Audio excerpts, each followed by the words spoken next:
Hi everyone, it's James here. Welcome to another video, and today's topic is going to be John Cale.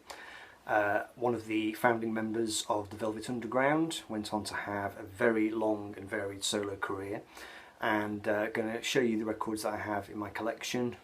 Going to go through a bit of history. So I first became aware of John Cale back in 1978, his name at least, when I was 7 years old, and I saw his name on the back of the first Squeeze album. I was a big fan of Squeeze. Cale produced that album. Wasn't a very satisfactory experience for the band. I knew nothing about him. He was just a name on the back of an album cover. It wasn't until many years later, in the 90s, when I used to read music magazines all the time, and I got reading it was an article in probably Q magazine, one of those magazines that were always around back in those days, and it was talking about John Cale, and it was a sort of guide to his solo career, and it went through all the albums, and it was talking about how great they were. So, you know, I had a little local CD shop, a second-hand record shop in the place where I lived in Leeds. So I trotted up the road and started buying a few Cale CDs here and there, and I found I really liked his voice. You know, he has a lovely kind of rich Welsh voice. I think me being a Welshman, I responded to that.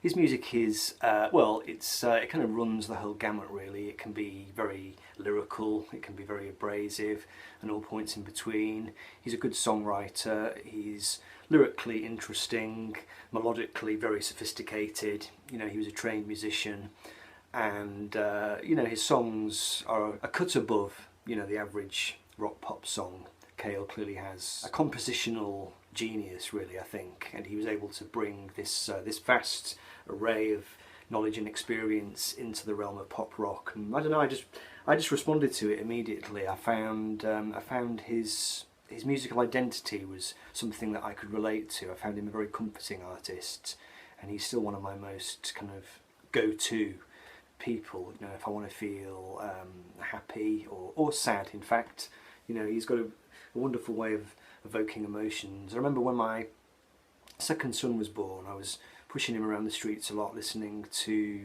the slow Dazzle album, which has some very evocative songs on it. What Cale could do really well, he could do nostalgia really well. You know, he could evoke certain feelings, kind of yearning, melancholy feelings, that kind of happy, sad thing he was very good at. He could also do some very unhinged stuff as well. I mean, he wrestled with personal demons over the years, and you know, he became addicted to heroin, he became addicted to alcohol, and some of his albums are rather unhinged, and he definitely has his dark side, and that kind of makes for quite an interesting artist, really. You never quite know what you're going to get from album to album. So let me just give you a really quick bit of background into Cale. He was born in 1942 in Garnant, between Swansea and Carmarthen. He grew up in a small mining village in the foothills of the Brecon Beacons. He heard rock and roll at an early age, but he was also really influenced by classical music. He loved avant-garde music, things like Stockhausen, and he wanted to go to New York. He won a scholarship to Goldsmith Teachers College in London. He ended up having composition lessons with the composer Sir Humphrey Searle, and he was doing postgraduate research on the history of the polyphonic mass, on Webern, Pierre Boulez and Luigi Nono. But he was also very aware of the emerging rock scene in the 1960s, and it wasn't long before he ended up teaming up with Lou Reed and forming the Velvet Underground, who, you know, need no introduction, one of the most influential rock bands that ever existed. And I think a large part of their initial appeal lay in the devastatingly brilliant combination of Lou Reed's kind of sassy downtown New York beat poetry and Cale's love of the avant-garde. You know, think of that screeching violin, or is it a viola in the song Heroin. And you know, Cale was, you know, he brought a big range of influences to bear. I think he was able to deepen the Velvet sound in ways that I don't think Lou Reed would have been capable of. And I think there's a real strong argument that they were never the same again after he left the band. But Lou Reed and Cale did finally part the ways, and John Cale, I think, slightly reluctantly started a solo career, and he kind of had to teach himself songwriting, and he had to find his way towards becoming a singer. His first solo album in 1970 is this one, Vintage Violence. This is an original pressing on Columbia, and this must have come as a bit of a shock to Velvet's fans because it was already showing distinct signs of Cale's interest in sweeping orchestral pop rock. He was really influenced by Brian Wilson and by Phil Spector as well. It has quite a boomy, cavernous sound to it, lots going on, but already he was proving himself adept at writing very succinct and pretty pop songs. Charlemagne, Bring It On Up, Amsterdam, Ghost Story, Gideon's Bible, a nice strain of melancholy songwriting coming through straight away on the debut, which is a very fine album, I think. That's Vintage Violence. Next we have The Church of Anthrax, which was actually a collaboration between John Cale and Terry Riley. This was released in 1971 on Columbia, and this is much more of an experimental record. It's got saxophone on it, elements of free jazz, and this was kind of a bit of a blind alley really as far as how Cale's career was going to develop, and it's just on Red Columbia. It's still an interesting record, and it's one I'm pleased to have in the collection. Again, it's an original on Columbia. Now the next album after that I don't have. He did an album called The Academy of Peril, which was released in 1972 on Reprise. But then if we pick up the thread in 1973, we have the record which is the one which is the most well known, I think. This is Paris 1919. This saw Cale teaming up with the legendary producer Chris Thomas, who worked with the Beatles, and it has members of Little Feat on the band. Lowell George is on here along with a couple of other people, and this is Cale at his most romantic and nostalgic. There are kind of dark elements creeping through with the lyrics, but it's got a kind of pop classical feel to it, with a very kind of autumnal feel on lots of the tracks. Very romantic, very lyrical, nothing like the Velvet Underground at all, and certainly one of the finest albums to come out of the 1970s. That came out in 1973. The title of the album is a reference to the 1919 Paris Peace Conference, and the song contents explore various aspects of early 20th century Western Europe culture and history. There are references to people like Graham Greene, William Shakespeare gets mentioned, Macbeth gets referenced. It's a very literary record. He was working as an A&R man at the time, and he was producing lots of other people. He produced Nico and a few other people like that. And he was flexing his muscles in all kinds of different areas, all sorts of different creative areas. And he was working flat out, but he was starting to have some problems, I think, with his personal life. There was an unhappy marriage. Drug addiction was starting to creep into the picture, and you start to sort of hear the fruits of that, the ill fruits of that, on this amazing record. This is Fear. This is the first Cale record I ever heard, owned. I bought it on CD back in the day. This came out in 1974 on Island Records, and it's a really kind of on the edge album. Fear is a Man's Best Friend is a very characteristic song of Cale of that period. It kind of harks back to the Velvet Underground, intimations of addiction and mental sickness, and it ends with this almost sort of primeval screaming and yelling, that kind of primal scream, rather alarming. But the record also contains some more, what I would describe as kind of left field pop really.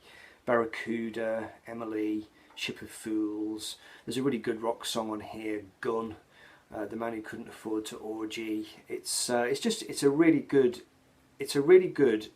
edgy, quite forward-thinking album. I think it was quite influential. It was 1974. It was before punk had broken big. But of course, Cale had been involved with the Velvets in the 60s. He knew what the essence of punk was. And I think at this point he was living in London, and he could see which way the wind was blowing, and he knew that music was about to enter a new period. And I think he was kind of just a bit ahead of the pack really in making this record, and I think that's why it has really stood the test of time. Then in 1975 he produced this record, Slow Dazzle. He signed to Island Records. This showed him continuing in a similar vein really to Fear. It has some quite unhinged stuff on it as well. The most obvious example would be the song, well, his cover of Heartbreak Hotel, which has to be heard to be believed, really. I mean, it's kind of a stroke of genius. He takes this very famous 1950s song, which was done brilliantly by Elvis, but he turns it into something else, something incredibly visceral and genuinely frightening. I think at the time he was pouring his own anguish into his records, I think, and that kind of on the edge quality that you hear in the music, I don't think it was fabricated at all. I think if you read the story of his life, you realise that at this point he was really living on the edge. I think he was living in a basement flat in London, and he was burning the candle at both ends and becoming quite unhinged. Now the track Guts opens with the line, "The bugger in the short sleeves fucked my wife," and this refers to rock musician Kevin Ayers, who'd been sleeping with Cale's wife at the time, and I think that just kind of illustrates the way that Cale was bringing in elements of his now rather chaotic personal life into the making of his records. The strangest thing about this album is most definitely the final track, The Jeweler, which is a short story in the grand tradition of the Velvet Underground, and it has to be heard to be believed, really. It just has a very, very strange narrative which builds to this genuinely disturbing climax. It's like a kind of mini horror film, really, and it's set to some very unsettling music. Really great album. This quite possibly is my favourite Cale album, actually. The first two tracks on this record I absolutely love. Mr. Wilson, which is his tribute to the Beach Boys' Brian Wilson, and it has this wonderful kind of fairground section in the middle, which is really, like I said before, it's really evocative of past times. It has a kind of rose-tinted quality to it, and you know, it's got that English, or Welsh in this case, melancholy feel, which is, it's kind of hard to describe, but it's quite floaty and takes you off somewhere. And then a great song, Taking It All Away, which is another one of Cale's very short but incredibly anguished pop songs, really. Dirty Ass Rock and Roll, Darling I Need You, which references early Fats Domino style New Orleans music. And yeah, Guts is a real pile-driving heavy rock track. Great record. He followed it with an album which I actually really like this record, but I think this was the one which ended his relationship with Island Records. This is Salomon Troy I, which came out in 1975. It wasn't really finished. I think Cale didn't really think that he'd finished it, but the record company went ahead and released it without his permission, so he wasn't very happy about that. This one, again, I forgot to mention before, Chris Spedding had been playing with Cale for a couple of years, and you know, he's one of those great legendary lost guitarists from the 1970s. He was also in Cale's touring band as well. This album has quite a rough sound to it. It has quite a long track list. You've got 7 songs on side 1 and 6 on side 2. It's quite a sprawling record. Bit of a mess, really. You know, I can see why Cale was perhaps not as happy with it as he could have been. But I think it actually holds up really well. This is a reissue that I bought some years ago, and it actually sounds fantastic. It's on the Vinyl Lovers label. I'm not sure if it's a digital or analogue pressing, but it sounds good to me. So yeah, Helen of Troy. 1984 saw him release this record. This is Caribbean Sunset, which is, this is one of his more poppy efforts. The songwriting is maybe not top drawer, but it's got some nice stuff on it. It's kind of pleasant record to listen to. Like I said, Cale really did run the gamut. He was able to do this kind of really abrasive, hard, quite scary music, and then he was able to do orchestral, quite classic sounding rock records, and then he was also able to do not mainstream pop, it was always quite left field, but this is one of his more poppy albums, and not a particularly easy record to get hold of. I think I tracked this one down on eBay, and this is on his own records now, ZE Records, which is a record label he formed, I think, in the early 80s. And this album actually featured a contribution from Brian Eno. He's credited on here with AMS Pitch Changer, which sounds quite Eno-esque. Cale and Eno had a very uneasy working relationship.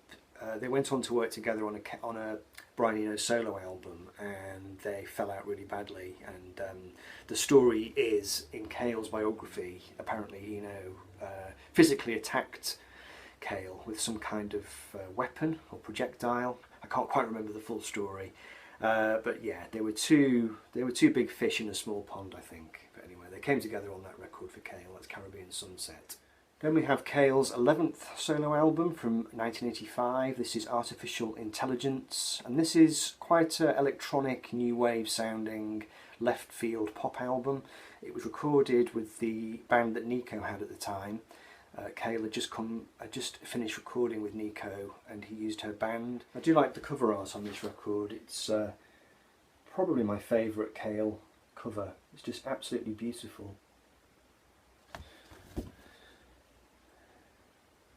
It's got a good inner as well. The songs on this record were co-written.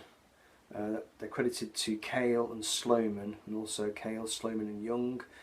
And yeah, like I said, kind of left field pop with a kind of vague Talking Heads kind of feel coming into it. And it was during this period that Cale finally got to grips with his addiction.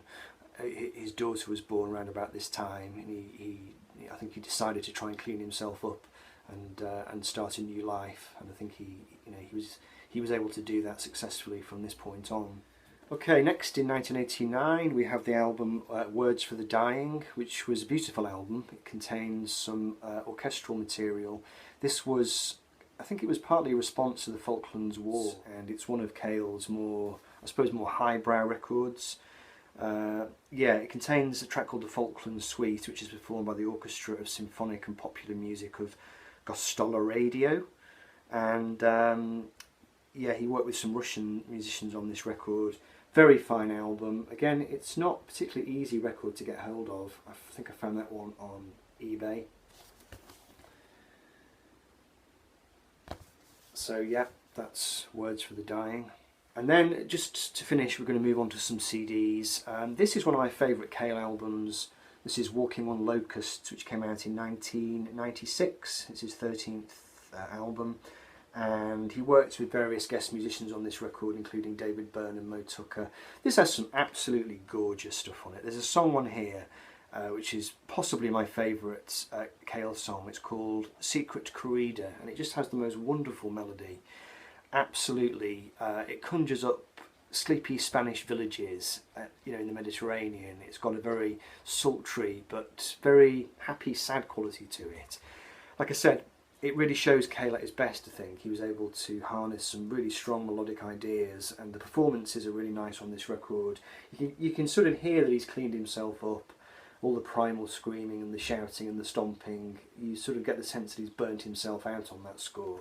It's just a lovely record, and I think because maybe it wasn't a very successful album, I don't think, and the cover is rather underwhelming, so people don't know about this album perhaps as much as they should, but definitely worth checking that out. Stream that one and see what you think. It's a great record, Walking on Locusts.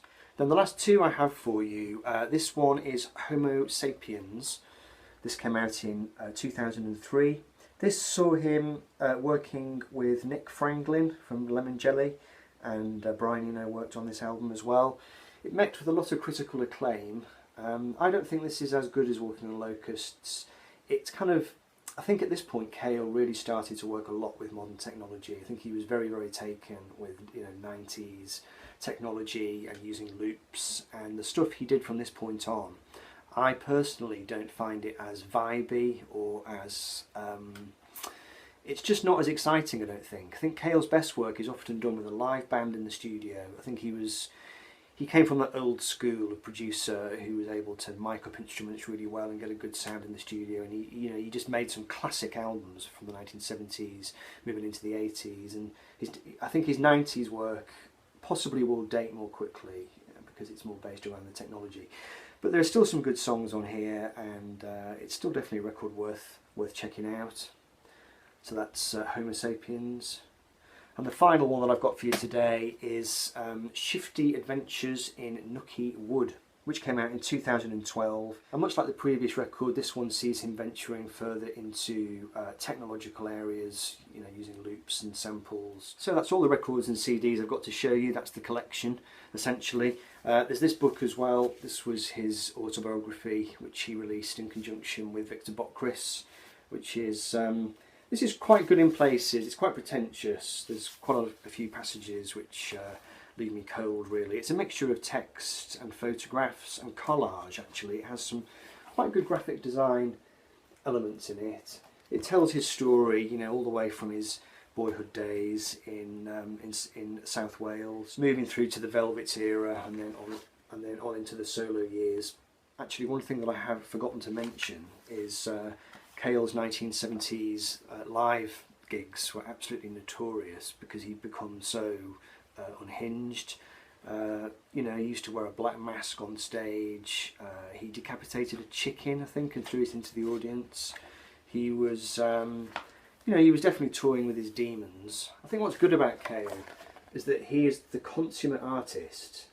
He was able to turn his life into art, I think. Everything that happened to him over the years, and he kind of went through some very dark times, but he was always able to turn what was happening to him into great music. And his records, I've always thought his records are sort of like a diary, really, or a running commentary on what was going on in his life. And they're full of lyricism and poetry and great melodies and inventive production and great performances. And he doesn't get the he doesn't get the attention that Lou Reed gets. I think because Lou Reed was the singer of the Velvets and had some quite big hit albums. John Cale's career commercially never really took off, which is why he was always in Lou's shadow in a way. The Velvets did reform, of course, in the 90s, and that led to awful problems. And you know, Cale and Lou really fell out really badly, and I don't think they were the best of friends when Lou got to the end of his life, which is quite sad. But you get the impression that John Cale himself was quite a difficult person to work with. You know, certainly he had his moments with Eno, and somebody who was a wild card, I think. Anyway, I hope you enjoyed that. If you've not checked out John Cale's music, I recommend you start with Paris 1919 and also the album Fear. I think either of those would see you proud and hopefully set you on a journey towards discovering more of this great man's music. Okay folks, I hope you enjoyed the video. I shall be back in due course, so take care, leave some comments below, and I'll see you soon. Bye bye.